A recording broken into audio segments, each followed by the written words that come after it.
সুনীল গঙ্গোপাধ্যায়ের লেখা একটি কবিতা পাহাড় চূড়ায়। অনেক দিন থেকেই আমার একটা পাহাড় কেনার শখ, কিন্তু পাহাড় কে বিক্রি করে তা জানি না। যদি তার দেখা পেতাম দামের জন্য আটকাতো না। আমার নিজস্ব একটা নদী আছে, সেটা দিয়ে দিতাম পাহাড়টার বদলে। কে না জানে পাহাড়ের চেয়ে নদীর দামই বেশি। পাহাড় স্থাণু, নদী বহমান, তবু আমি নদীর বদলে পাহাড়টাই কিনতাম, কারণ আমি ঠকতে চাই। নদীটাও অবশ্য কিনেছিলাম একটা দ্বীপের বদলে। ছেলেবেলায় আমার বেশ ছোটোখাটো ছিমছাম একটা দ্বীপ ছিল, সেখানে অসংখ্য প্রজাপতি।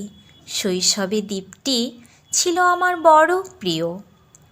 আমার যৌবনে দ্বীপটি আমার কাছে মাপে ছোট লাগলো। প্রবাহমান ছিপছিপে তন্বী নদীটি বেশ পছন্দ হলো আমার।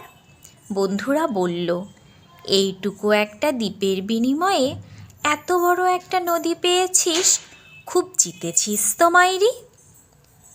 জয়ের আনন্দে আমি বিহ্বল হতাম। তখন সত্যি আমি ভালোবাসতাম নদীটিকে।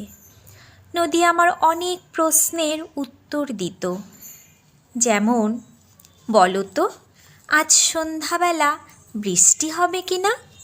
সে বলতো, আজ এখানে দক্ষিণ গরম হাওয়া, শুধু একটি ছোট্ট দ্বীপের বৃষ্টি। সে কি প্রবল বৃষ্টি, যেন একটা উৎসব। আমি সেই দ্বীপে আর যেতে পারি না। সে জানতো, সবাই জানে, শৈশবে আর ফেরা যায় না। এখন আমি একটা পাহাড় কিনতে চাই। সেই পাহাড়ের পায়ের কাছে থাকবে গহন অরণ্য। আমি সেই অরণ্য পার হয়ে যাব।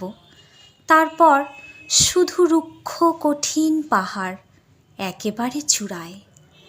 মাথার খুব কাছে আকাশ, নিচে বিপুলা পৃথিবী, চরাচরে তীব্র নির্জনতা। আমার কণ্ঠস্বর সেখানে কেউ শুনতে পাবে না। আমি ঈশ্বর মানি না, তিনি আমার কাছে ঝুঁকে দাঁড়াবেন না।